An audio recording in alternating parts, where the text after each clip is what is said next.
Avec une moyenne d'âge d'une 30aine d'années, les structures membres du réseau de l'audiovisuel public d'Afrique francophone ont dépassé depuis longtemps les balbutiements de leur début.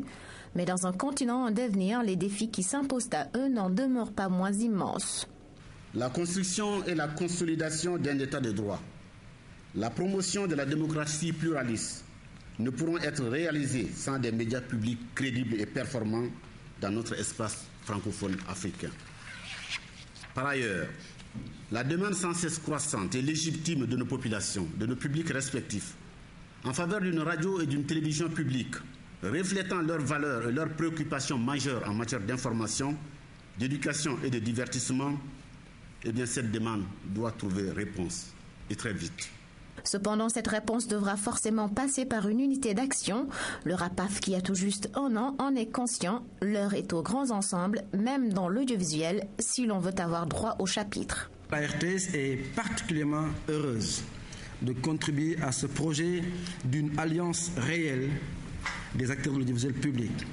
Il nous sera en effet plus facile, si nous sommes unis et bien organisés, de négocier, de conclure des accords de partenariat avec d'autres institutions similaires. Et surtout, puisque c'est notre grosse difficulté, d'entreprendre des négociations pour l'acquisition des droits audiovisuels et en priorité les droits pour les événements sportifs au profit des membres du réseau. Les droits de retransmission des grands événements sportifs seront justement au cœur des débats de cette rencontre de Dakar.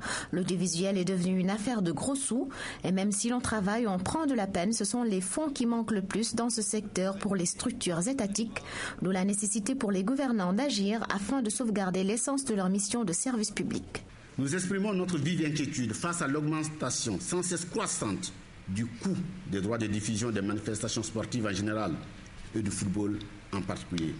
Pour le RAPAF, il s'avère important que les enjeux commerciaux autour des compétitions ne prennent le pas sur la nécessité de sauvegarder la promotion du sport en tant que facteur d'intégration pour les peuples africains. Les pouvoirs publics et les divers acteurs de ce secteur se sont communément accordés sur la conviction forte que l'organisation de l'activité de l'audiovisuel, qu'il s'agisse de production ou de diffusion, ne peut aller sans un cadre réglementaire approprié que l'État doit mettre en place et dont il doit assurer le respect au bénéfice du public, mais également de tous les acteurs impliqués.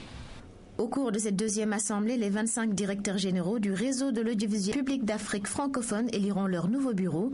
Ils se pencheront également sur le rôle des médias dans la gestion des conflits en Afrique et sur la production et la coproduction télévisuelle africaine.